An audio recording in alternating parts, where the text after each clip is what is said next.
Good afternoon, everyone, and thank you for joining us for the first of our Metabolics Expert Connect webinar series across Australia and New Zealand. My name is Ryan, and I'm Nutritia's Metabolic Product Specialist for Australia, and today I'll be chairing this webinar. We are fortunate enough to be joined today by Dr. Júlio César Rocha from Nova Medical School, Portugal. Dr. Rocha completed his doctoral degree in metabolism, clinical and experimental at the University of Porto, Faculty of Medicine, Portugal. His research interests focus on the nutritional aspect of PKU and is currently a member of the nutrition panel of the European PKU guidelines. Today we'll be covering sports nutrition and amino acid metabolic disorders. At the conclusion of the presentation, we'll be joined live by Dr. Rocha for a live Q&A. I hope everybody enjoys the presentation and gains valuable insights. Thank you and enjoy. Good afternoon, everyone. It is for me a great pleasure to be here with you today, discussing the role of sports nutrition basics for active individuals with inborn errors of metabolism. But first of all, I would like to thank very much Nutritia Australia for this very, very kind invitation to be here. For me, it is a pleasure, and more than a pleasure, it is really an honor for me to be here and to discuss this topic, this exciting topic with you. I will have a couple of slides to give you my perspective. What should be the role of nutritionists and dietitians in managing patients with inborn errors of metabolism that really want to get more active, and how we could start the first and preliminary adjustments in order to balance their nutritional management for the metabolism condition, and also to guarantee that we can in some way improve their performance. So I hope you will enjoy, and I will be looking forward to the question and answer session in order we can exchange experience and we can answer any doubts you may have. So my first slide is really a slide which is, as you are seeing now, a perfect cartoon, just documenting that in the ancient Olympic Games at that time, it was already reported that the athletes would like to change, or they thought at that time that changing their diet, changing their energy sources, at that time, nutritional sources, they could get any advantage in terms of improving their performance. And more or less on the at the same time, it was also evident that some of the athletes would like to not follow the rules and try to find another strategy to be or to benefit from any ergogenic aid that would lead them to the victory. When we jump, when we give a big jump to the era where inborn errors of metabolism are between ourselves, what the first message that I would like to let you know is that the message that these authors here comment, that it is really not easy to make general recommendations for such heterogeneous group of patients. We know that physical exercise is really demanding in terms of the physiological, the psychological, and the muscular stress that it will bring for the individual. But we fully understand, and of course, I think you all will be with me on this sentence, that patients with inborn errors of metabolism do to their metabolic condition, due to their deficits on enzymatic transporter mechanisms, they will be more at risk for nutritional imbalances. So we need to really understand what could be the first preliminary approach for these individuals in order to promote the physical exercise, but without putting these patients in a harmful situation. We also know that there are a lot of manifestations and laboratory markers of muscle dysfunction. We know that elevated creatine kinase, myoglobinuria, or increased enzymatic or enzyme liver enzymes are markers of muscle dysfunction. But what we really need to understand is that there are, at the first step, some conditions where the exercise could not be so well tolerated. And when we have energy defects, as here we have the primary carnitine deficiency, or even the mitochondrial defects, or, for example, and it is a really interesting example, important example, the long chain fatty acid oxidation defects could be even a worse scenario for these patients. So we need to be very, very careful. And obviously, we have nowadays more evidence. We have nowadays different perspectives of understanding old conditions. When we discuss, for example, myocardial disease as one of, as we know, glycogen storage diseases, what we have here is that we all know from the clinics that these patients really suffer when they are exposed to acute, and it may not need to be really rigorous or a strength exercise.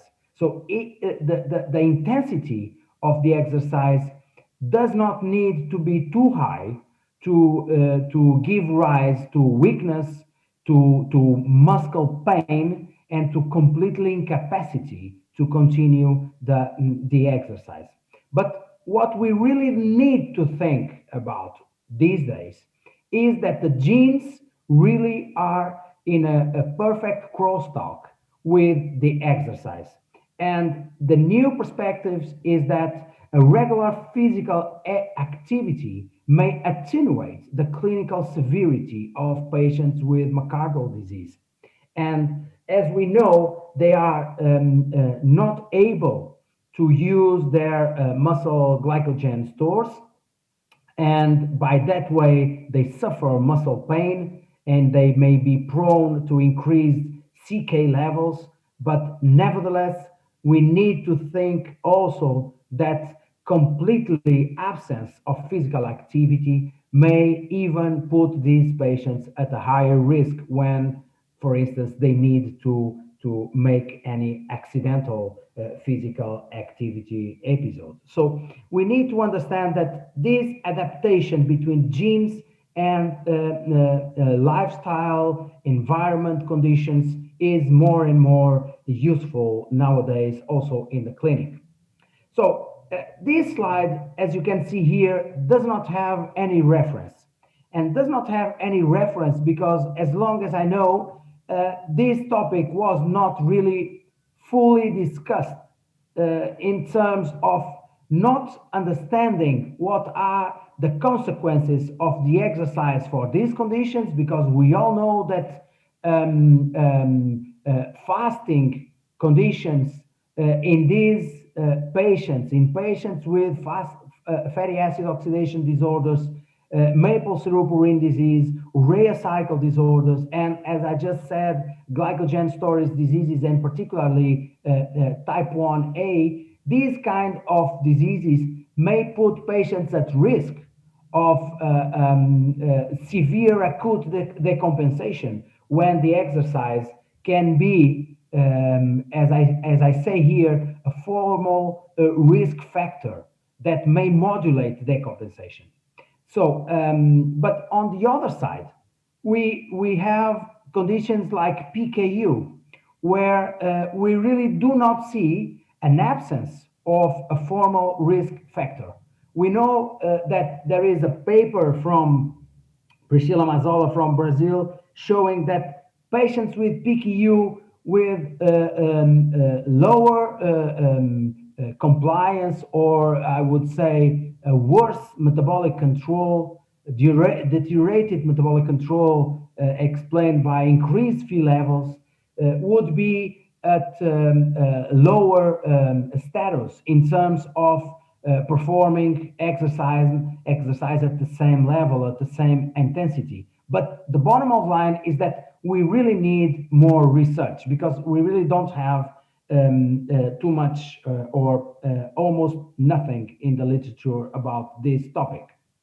So, jumping to PKU, because I think PKU can be a good example of how to start the adjustment, because we don't have the problem of the acute decompensation like we may have in disorders like urea cycle disorders or maple syrup urine disease, as I said. So, nowadays, what we have is that the physical activity in PKU should be promoted and should be promoted, in my opinion, in 2 points of view. The first one is the quality of life. So nowadays, in the era of new pharmacological treatments for PKU, one of the outcomes that most studies have been looking for is really understand what changed with these new treatments in terms of quality of life. And we know that patients nowadays, when they can have a healthy lifestyle, this is also a measure of improved quality of life. And on the other side, it is interesting to understand whether the PKU itself may be a restriction for these patients to practice any physical activity or exercise or even sports activities, as I will document later. So, and what we may say at this moment is, as long as the patients are early diagnosed, are continuously and adequately treated, there is no reason to think why they cannot be involved in sports activities. And in fact, the case reports that we may find nowadays show us that we have already patients with PKU performing at a very good level in terms of exercise. But I already touched the point of physical activity. I already touched the point of exercise, and I already touched the point of sports. And in fact, this is different categories of the first one. So the first one is mainly any muscular activity that is voluntary. So when we go outside to have a quick round through the garden, or just passing through the beach or wherever, we are just making or walking distance to our work or to other places. We are doing physical exercise, because sometimes we go and other times we don't go doing that activity. But when we already start to have a precise routine in terms of the length of the exercise, in terms of the type of the exercise, whether it is running or swimming or cycling. And when we define, well, it should be 50 minutes length, and it should be every day on a weekly basis. And we should, when we start to measure what should be our maximum heart rate and things like that, we are now discussing exercise in terms of the benefits that we may collect from this gradual activity when we have competition, when we have targets, when we have objectives and goals to be compliant with. then we have sports, we have rules, and sometimes we need to discuss other topics. I will make my overview discussing most importantly what are the challenges when we are facing patients with inborn errors of metabolism and particularly PKU and involved in sports activity, and not really these categories, because these categories should be viewed in another perspective, in the perspective of preventing or managing comorbidities like overweight and PKU that may appear also in patients with inborn errors of metabolism. Despite, despite everything, what we should take into consideration is that the power of nutrition in sports should not be inverted. So we need to understand that the basic diet, and I would like to underline that this pyramid is done for the general athletes. It's not for intended to be used by inborn errors of metabolism patients. Because as you can see here, we have protein-rich foods here on the basic diet. But this is merely to highlight that even for sports, we need to understand that the basic of the sports nutrition should rely on the basic diet. Obviously, we'll have specific nutrition guidelines for sports in terms of sports nutrition, energy bars, in terms of correcting any nutritional deficiency or imbalance that may occur. The timing of the meals is critical for patients involved in sports, but only after these two levels we will have the dietary supplements, so that sometimes are confounded with ergogenic aids. So the top of the pyramid should be after these first two levels and should not replace the work that the nutritionist should be doing on these first two levels. We need to first of all to understand that the exercise, despite it is promoting an important physiological stress, as I said, really only gives to the loss of three aspects. It's a water loss, electrolytes loss, and carbohydrate use. So if we can go into recovering phase after the exercise boot, we need to understand that we need to carefully take care of rehydration and obviously to the replenishment of glycogen in the muscle. The objectives of sports nutrition by that way is mainly centered on to prevent hypothermia, dehydration, hypoglycemia, muscular glycogen depletion, electrolytes imbalances, and gastrointestinal impairments. But as we all know since long time ago, when the athlete really gets into a situation where the glycogen in the muscle is completely absent because it was spent. Obviously, that is a dramatic point because the athlete usually will not be able to keep the exercise at the same level of intensity.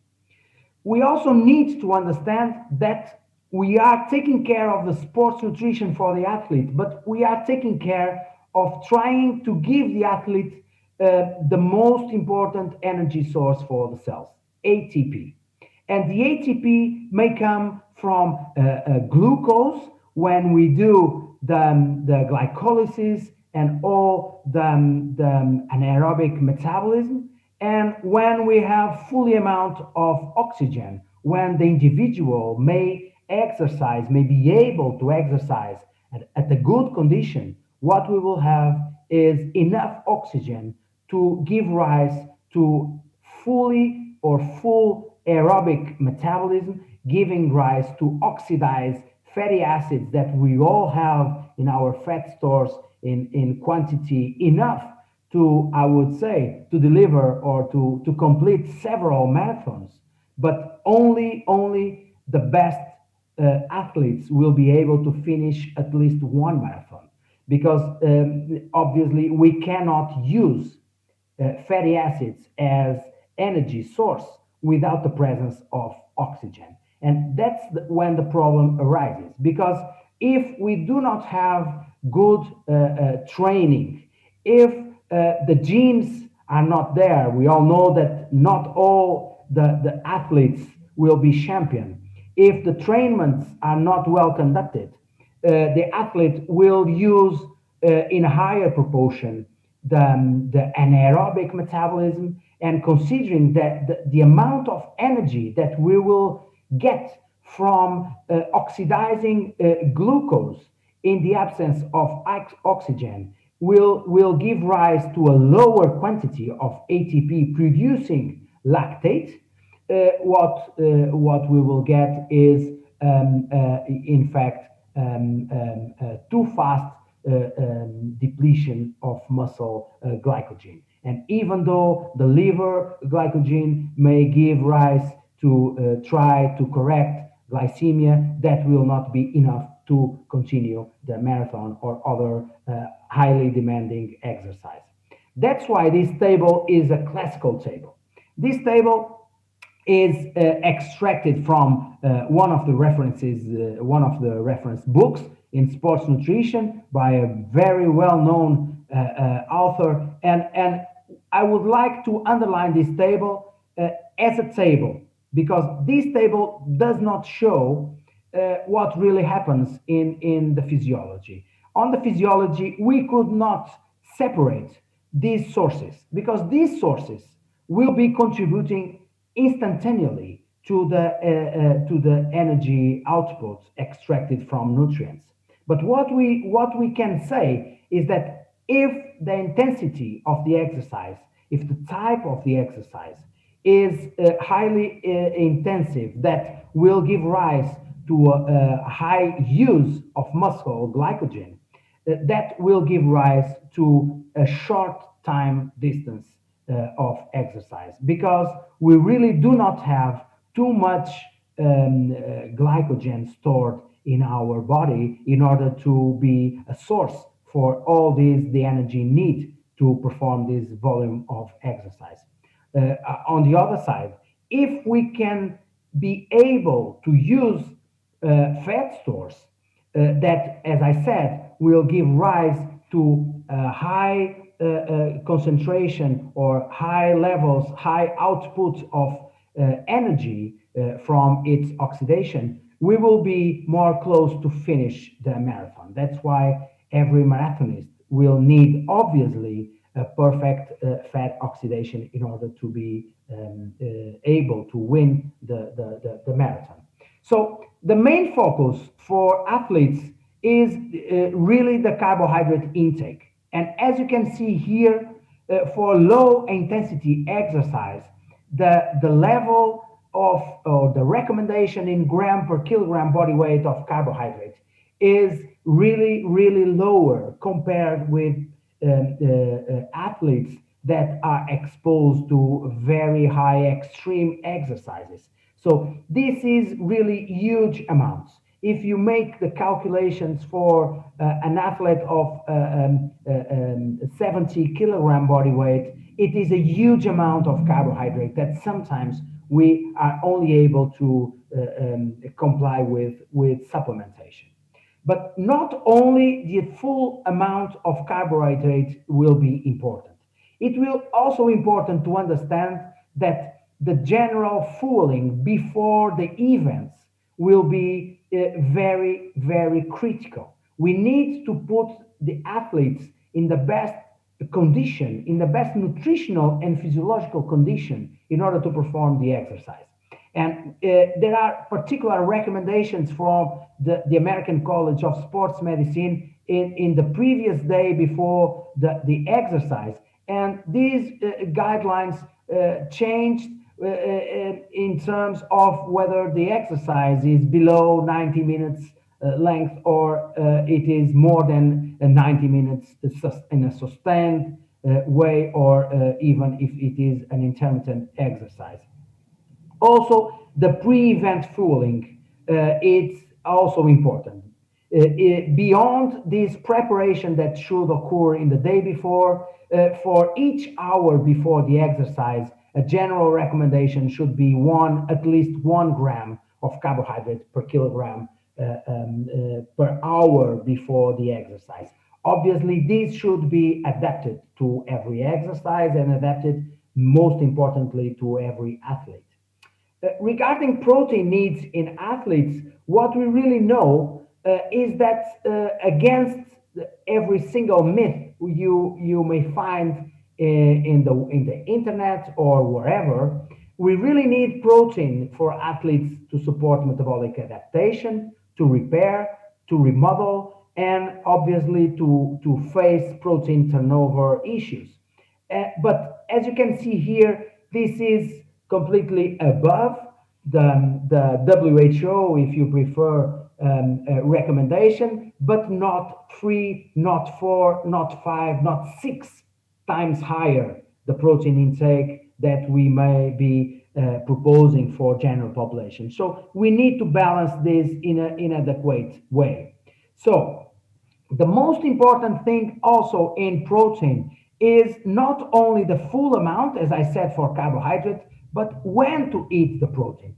As you can see here, during the recovery phase, and the recovering phase is really, really important because it should be viewed as the first preparatory opportunity for the next trainment, for the next competition. So when the referee says that's the end of the game, the athletes should understand, or when the marathonists cross the line, they should understand that now the preparation for the next tournament really starts at the same precise moment.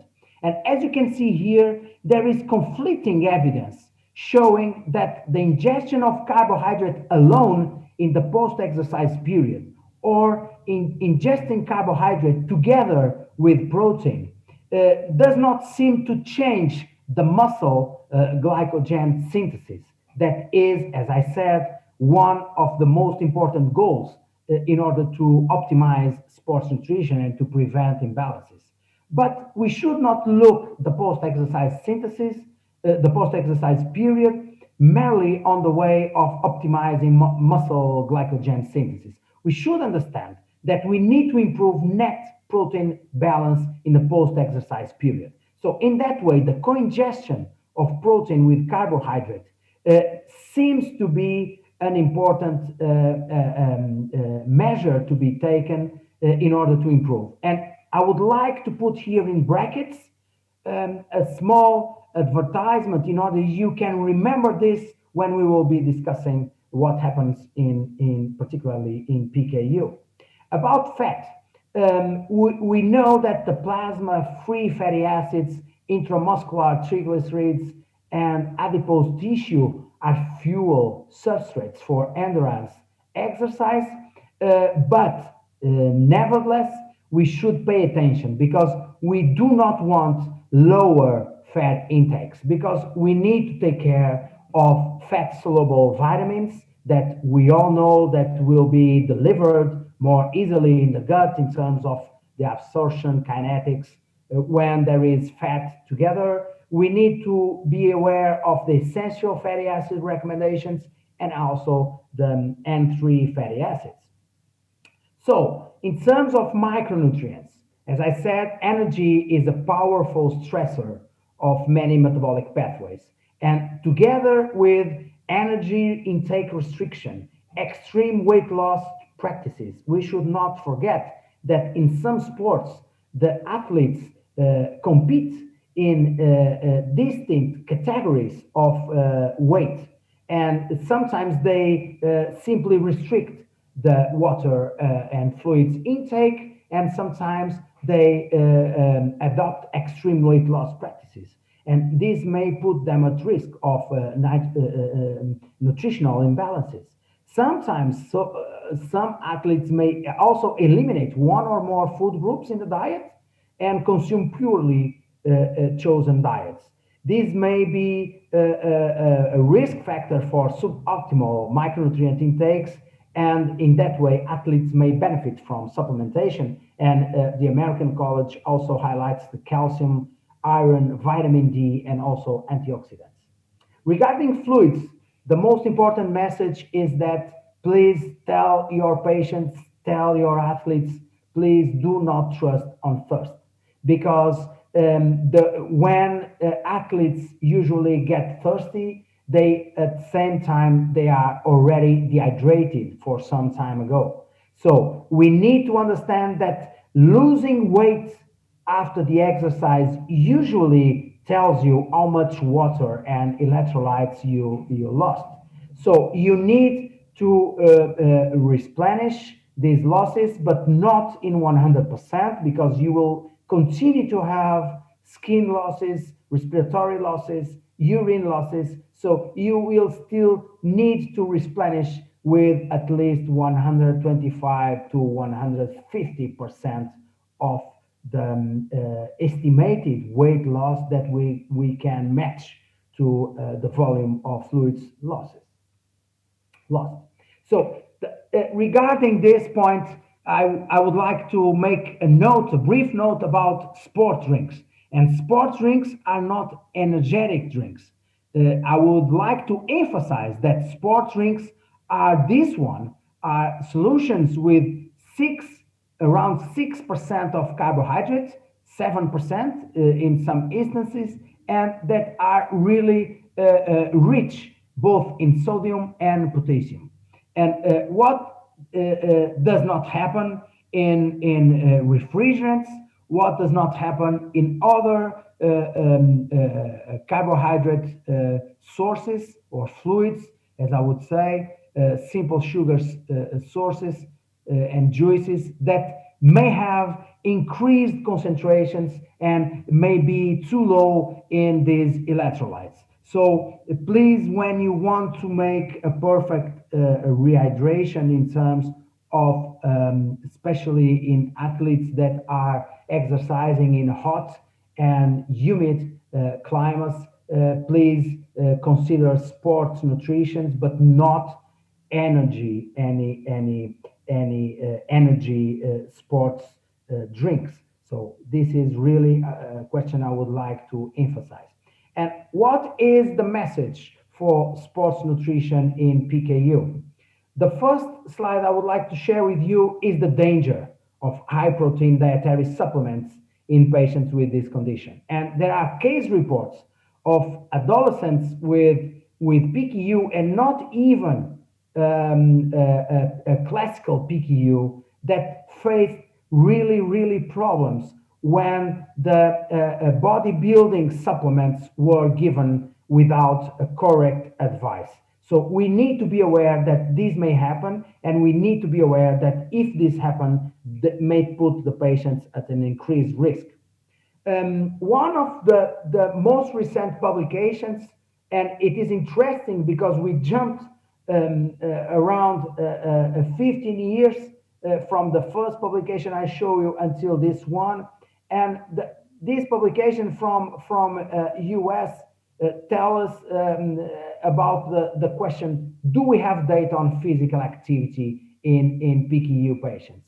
And a total sample of 86 patients, 59 children, 27 adults, that were divided into subgroups, into studies, different studies, a Cuban study and a camp study. The Cuban study used a single proxy of indicator of physical activity. And the question was, how would you describe your level of physical activity? And the patients were asked to answer in terms almost no physical activity until extremely active. And on the camp study, the approach, the methodological approach, was slightly different, and it was used an international physical activity questionnaire, generally used for individuals in the late adolescence and adulthood. And the interesting thing is that what we have here is that according to the expectations of the authors of the Spanish a publication that I showed in the beginning of this presentation, zero patients showed or answered no activity. And interestingly, an important group of individuals, both in adults and in children, performed at a high intense activity. And even patients with classical PKU could be involved. Obviously, the age will make a difference and the compliance with the diet, whether they are early treated or not, and whether they are adequately monitored and controlled or not. And another publication tried to make any link between bone mineral density in PKU patients, either early or late diagnosed, and the lack of physical activity was not really related with the development of mineral bone density in PKU patients. But the bottom of line here, the most important thing is again to show that there are really patients that are able to be involved in physical activity, so underlining the first expectations. So, what is the impact of exercise on Phe metabolism? The first thing should be what will be the impact of the exercise on the metabolic control of this disorder. And the objectives to determine Phe and tyrosine concentration over 24 hours and to evaluate the impact of food intake and physical exercise on Phe and tyrosine concentrations was really the objectives of this paper from Grunet and her colleagues. And what we can see here after controlled lunch, dinner, controlled ergometry, and also a breakfast that was also controlled, what we can have here in terms of Phe metabolism is a stabilization of the concentration. So the authors concluded that the impact of exercise on Phe metabolism was minimal. Regarding tyrosine, what they found is really, as you can see here, after the exercise boot, not immediately after the exercise, but sometime after, around 2 hours after, it was a sharp decrease. And this should make us link about what should be the really impact on metabolism of exercise in these individuals. Here on this table, as you can see, the statistical significant difference when we analyze tyrosine concentrations before exercise, 60 minutes after exercise, and 120 minutes after exercise, where the tyrosine here clearly dropped down. But nevertheless, we know the variability of tyrosine, and we know this is one single study, so we need to be very careful and critical when analyzing the evidence. Another publication from Priscilla Mazzola and his group in 9 PKU patients and 17 controls on day 0. What they did in the morning, they made basal metabolic rate test in fasted state. They collected sample for Phe levels. They had breakfast and then 30-minute test in order to determine the individual maximum oxygen consumption. Because that is really important, because no matter it will be a PKU patient or other patient or a healthy individual, the VO2 maximum will be different from individual, and the exercise intensity should be adjusted to the maximum. So when we say 70% of the maximum volume of oxygen consumption, that should be specific for each individual, and with a minimum of 1 week in the middle. The individuals were again analyzed in 2 moments. The first one with blood sampling in the fasted state, and then again breakfast and 30 minutes rest, and then aerobic exercise session, and again the test for the same markers in moment 2. And what they show is that the patients showed similar basal metabolic rate compared with controls. Patients showed similar aerobic capacity and workload peak in VO2 maximum compared with controls. And as I said before in the beginning, the poor control patients showed slightly lower VO2 consumption versus prescribed. So it seems that they cannot perform at the same level. Regarding the markers of PKU metabolism, as we can say, even though the branched chain amino acids are not critically related with PKU, but could be a marker of imbalances and a marker of catabolism, they did not differ with 30 minutes exercise. And you may say, okay, it's only 30 minutes exercise. And what happens if we double the amount? That's another important question for the discussion. And most importantly, total cholesterol and LDL cholesterol increased after exercise, but the same was found in controls. And the author said that probably it was related with the breakfast because it would be expected to occur also. So based on that, in 2019, together with the share of Professor Anita MacDonald under the European Nutritionist Expert Panels, we collected a series of case reports in patients with PKU performing regular exercise. And what we summarized on this publication is that well-treated PKU patients should be able to participate in sports activities, but these may be associated with increased nutritional requirements. So additional adjustments would be welcome for this population in order to guarantee keeping or optimizing their metabolic control and to optimize also the athletic performance. So it is important now to highlight that in terms of energy, macro and micro nutrient issues in athletes, the main objective is to guarantee an energetic balance in every single individual. And obviously, this would be completely online with the exercise type, intensity, frequency, and duration.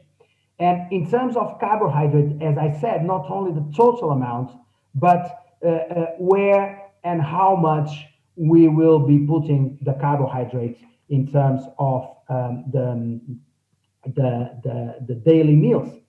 In terms of fat, no need for supplementation, even in activities with endurance, but obviously we need to take care about other nutrients that are given together with fat. In terms of protein, the message is that according to what we published and what we adapt from general recommendations, more important than thinking about extra protein is the timing of ingestion. And as you can see here, the amounts of total energy of total protein intakes are really in line to what is actually given to patients with PKU. Be careful with food patterns where micronutrients may be at risk. And in PKU, obviously, we will have an additional challenge because we already have imbalances that sometimes arise in our patients. So we need to understand how these could be matched with the imbalances caused by exercise. So my advice is in terms of nutritional counseling and running to the last part of my presentation would be we need to optimize natural protein intake according to tolerance to calculate the protein intake from natural but also from protein substitutes, and we need to distribute protein intake throughout the day, but we need to put emphasis on post-exercise meal to promote protein synthesis, as we showed in the evidence published on the American College of Sports Nutrition position paper. So I'm really looking forward for the next publications, trying to understand whether a chronic exercise in patients with PKU will not affect Phe metabolism. I think you will raise that question on the session, and I must tell you that I'm truly confident that probably we will have a positive impact on metabolism. But this is merely speculation from my side. In terms of carbohydrates, until further evidence, we need to follow athletes' general guidelines. Carbohydrate-rich foods should be recommended either before and after exercise, and after exercise, together with low fat, low fiber, and obviously special low protein foods should be encouraged. But we need to pay attention that some special low protein foods may be not suitable because they may have increased fat content. And the sports drinks that we may use, we need to guarantee that these are suitable and they only can contribute to the carbohydrate loading when they are aspartame free. Otherwise, it will deteriorate metabolic control. In terms of fat, the message again is do not over restrict. Pay attention to the other exercises, the other nutrients that are given together with fatty sources, and obviously fat-rich foods should be avoided before, during, and post-exercise meals because they will contribute to society. It will not give the athlete an immediate energy source, and it will prevent the satisfaction of carbohydrate needs. The micronutrients, no evidence for increased turnover in athletes with PKU, but we need to pay attention to the amounts already given by the protein substitutes that may be useful to reduce the possibility of micronutrient deficiencies, but still we need to check, we need to monitor in order to understand if additional supplementation may be or not needed.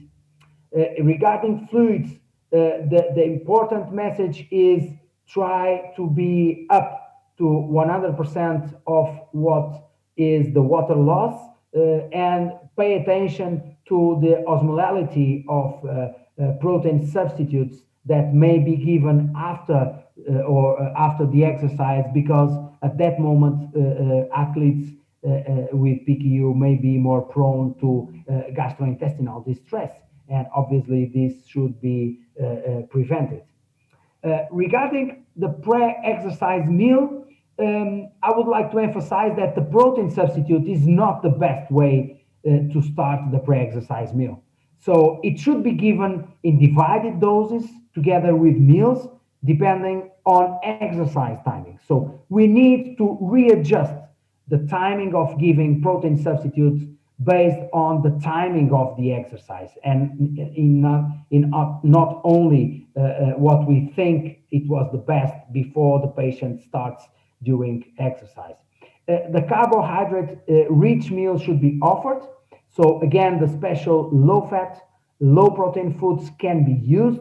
Fruits and jams also are very good sources, but be careful because of the glycemic index and glycemic load that you are giving should be as much as possible very close to the start of the exercise, but this should be adjusted during trainments and not during tournaments or competitions. So the exercise fiber may also the exercise fiber may also cause gastric discomfort, and obviously appropriate hydration is mandatory. During the exercise, we only need to be concerned with giving carbohydrates in the most simple source and to keep the hydration at a good level. So as a rule, a general rule, if the exercise lasts lower than 1 hour, water may be enough. If it lasts longer than 1 hour, and especially if there is a coexistence of hot, warm conditions, we may need to use aspartame-free sport drinks, and again, not energy drinks, sport drinks. The post-exercise meal, again, keep the hydration above 100%. High glycemic index carbohydrates should be offered according to energy expenditure. And here I really believe that the phenylalanine-free protein substitutes should be given. And the challenge should be that some athletes after the exercise are not really interested to have different flavors, different tastes, and maybe a challenge to convince the PKU patients to have the protein substitutes right after the exercise.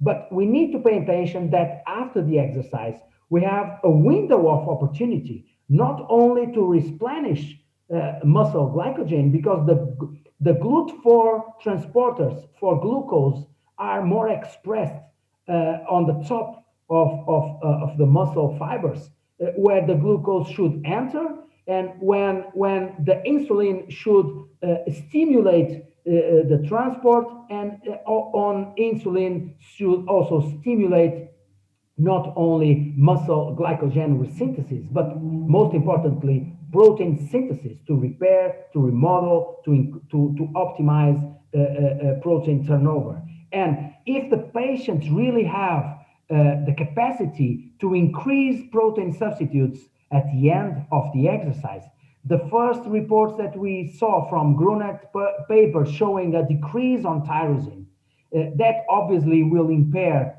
at some way, we really don't know, we don't have the evidence, but may impair the protein resynthesis. So we need to put the protein substitute emphasis on the post-exercise period, but we should be very quickly in the first 1 hour after giving an immediate meal after the exercise stops. We need to have these first hours as a window of opportunity to optimize the physiological status of our patients. And obviously, nowadays, with more and more protein substitutes, what we emphasized here on this publication is that we still know very little about what is the physiological behavior of free amino acid solutions and protein, intact protein solutions. So we need to take into consideration that the protein substitutes based on amino acids may have an increased peak of absorption of amino acids, and if that will bring to an increased excretion of these amino acids, that will not be good in terms of nitrogen balance. So we need to pay attention about the full nutrition. So please do not give only protein substitutes in the post-exercise period, because we will need energy. We will need other sources to increase the metabolism. So, I'm just finishing just to say that we have been discussing what happens in athletes. We have been discussing what may happen in athletes with PKU, but we should not forget this very important message from the International Olympic Committee. And the International Olympic Committee, about not really about this topic, but about dietary supplements used by high performance athletes, is that we all need, and especially healthcare professionals and sports nutritionists, we need to protect the athlete's health and awareness of the potential of harm of this unregulated use of dietary supplements. And as you can see, as you saw in the publication I showed in early this century, we had a very bad outcome when dietary supplements were used without monitoring or taking into consideration the PKU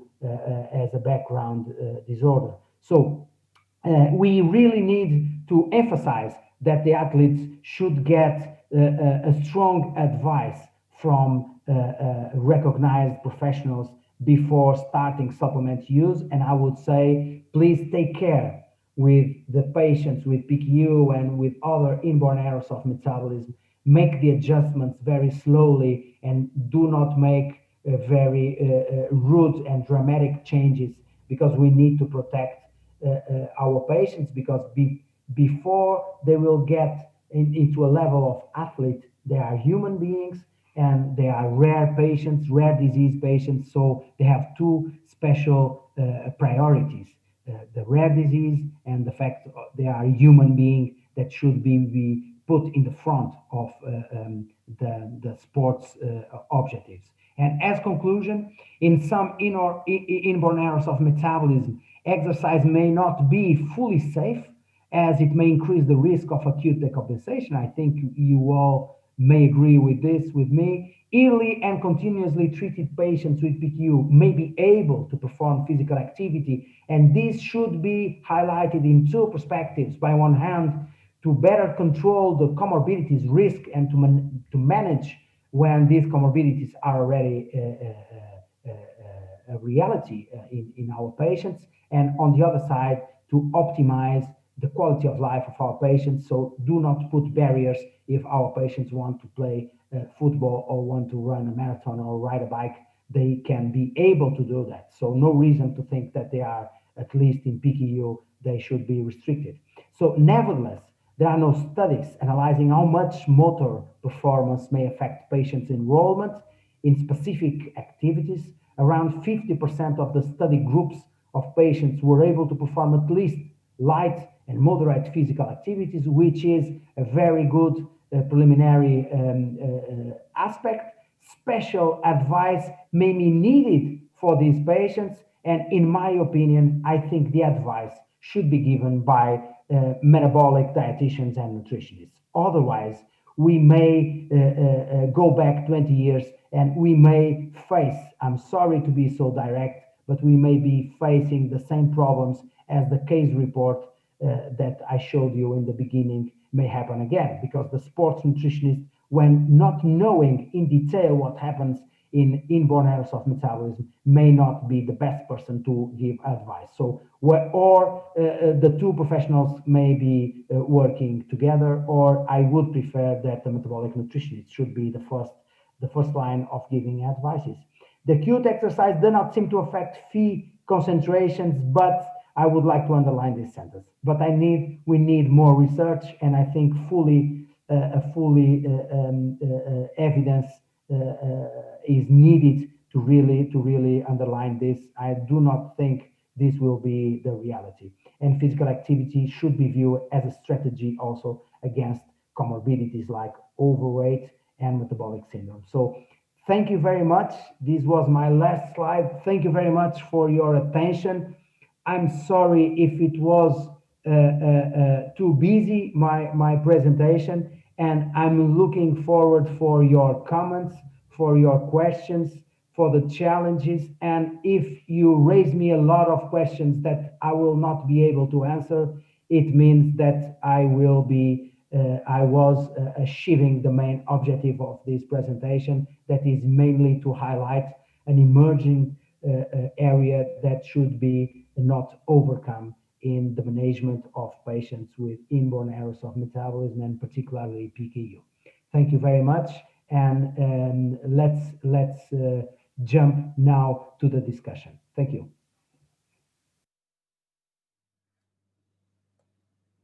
Thank you, Dr. Rocha. The presentation was very insightful, and we appreciate you being available for the live Q&A. We can now progress into the first of the questions. So we've got our first question here. In your opinion, what are some of the key markers that can be identified when a PKU patient is not tolerating an increased exercise regime? What may be the first physical sign of distress in the body? Yeah, Ryan, thank you very much for the very kind introduction. And again, I would like to say that it's for me a big pleasure and honor to be here on this beautiful webinar, perfectly organized. So I'm very glad to be here. Thank you very much. So I would like to thank Joanne for this question. It is a really interesting question. So the key markers that can be identified when a PKU patient is not tolerating an increased regime, obviously we could try to go to direct markers of muscular distress, like lactate concentrations or CK concentrations, but we really do not have data that really demonstrate how these markers can be affected in patients with PKU. So in my opinion, before we jump immediately to try to interpret what can these markers tell us, I think the most important thing would be to start from the metabolic control of the disease itself. So I think it is extremely important to understand what are the correct status of the amino acid profile. Most importantly, as already described in the literature, brain chain amino acid deficits may be an indicator of catabolism. And as I highlighted in the presentation, we really do not have too much evidence about the precise amount of protein intake in PKU involved in sports. So we presume it will not be too distant from what we are being given to the patients, but we really do not know. So in my opinion, first I would start to measure the amino acid profile together with the general biochemistry, and then obviously listen to the patient, because we need to understand whether the patient is fully tired, is having cramps, is having muscular incapacity to finalize the exercise boot. And only after that, when the protocol is more or less defined, only after that try to go to other more specific markers of muscular distress, like, as I said, CK or lactate. Perfect. A really, really well articulated answer there. Thank you. Thank you so much. Yeah. So we'll move on to our next question here. Just waiting for it to come through.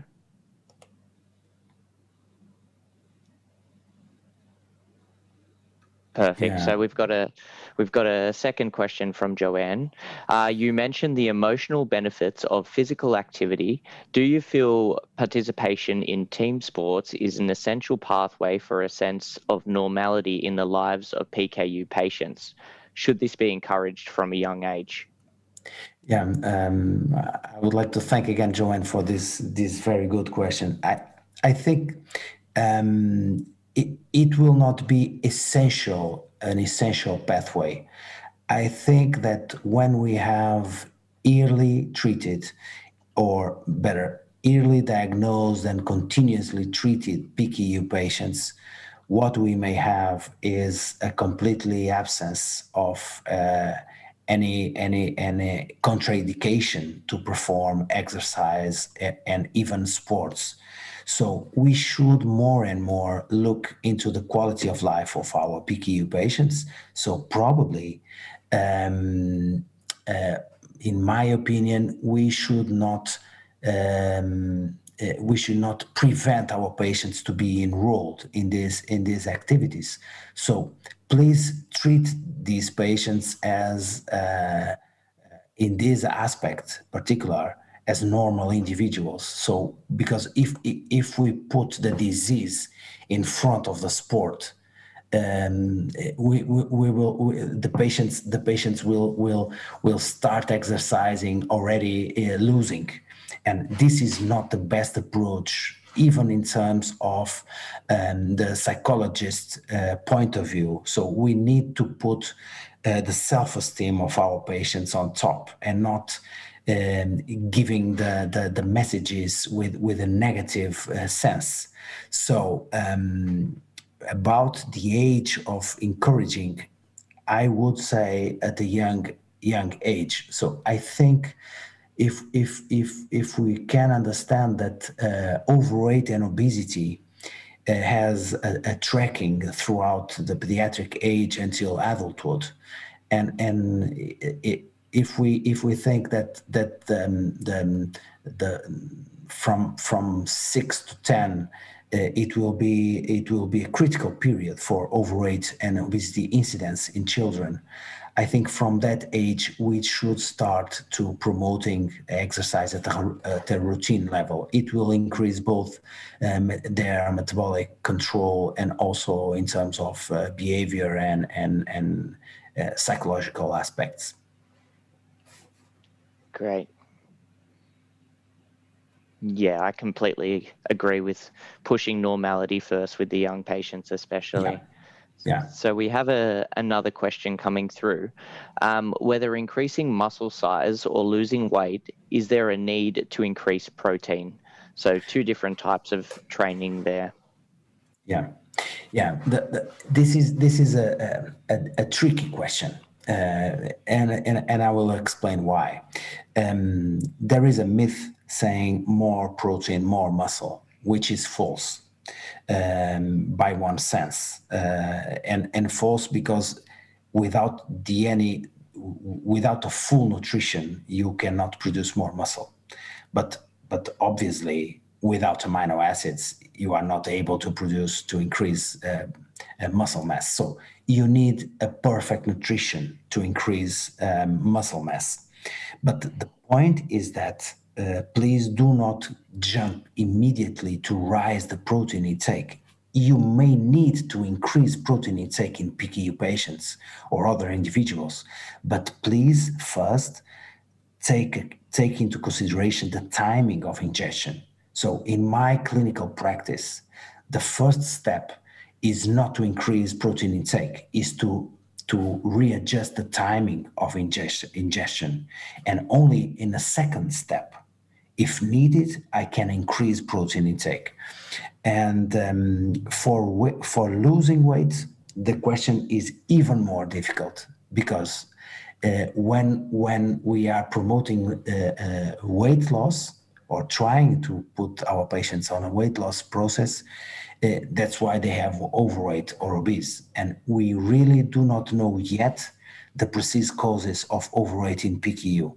So again, in my point of view, please do not focus excessively on protein because I do not believe that this will be the clue for solving either the increased muscle mass or the weight loss process.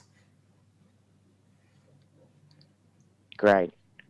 So focusing on the timing of the intake rather than the quantities first in that first stage. Yeah. Really helpful. Sure. Yeah. Perfect. So we're just waiting for the next question to come through.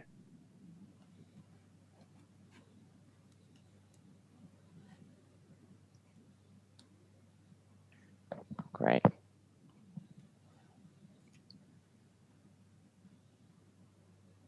It doesn't seem like we have any more questions coming through. We'll just give it another moment. Okay, perfect. So that was the final question that we had. So that's going to be the conclusion of the first Nutritious Metabolics Expert Connect webinar. So personally, I would like to thank you, Dr. Rocha, for the valuable insights you have provided through both the presentation and the Q&A. Also, on behalf of Nutritia, thank you to everyone who has attended and contributed with the questions for Dr. Rocha. I hope everybody has a great day, and if you want to have any final statements at the end as well, feel free. Thank you very much, Ryan, for your very elegant sharing of this session and for the questions you raised and how you raised. And thank you very much for all the participants for raising these questions. Obviously, there would be much more to discuss, but in my point of view, as a final remark, in my opinion, we should first put our patients in a good perspective to exercise, but please take care first of the disorder. So please try to standardize their diets, try to put the right nutrition on the right moments throughout the day according to the exercise episodes, and please monitor metabolic control, monitor other variables in terms of muscular distress that you may need. Please pay attention to any signs and symptoms raised by the patients, and only afterwards readjust the diet, increase the amounts of carbohydrate or protein or whatever.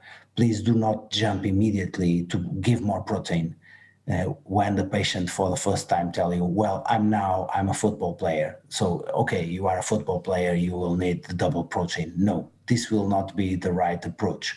Please monitor, check everything, it's okay, and give a step at once the escalating doses of protein or carbohydrate, energy, or whatever.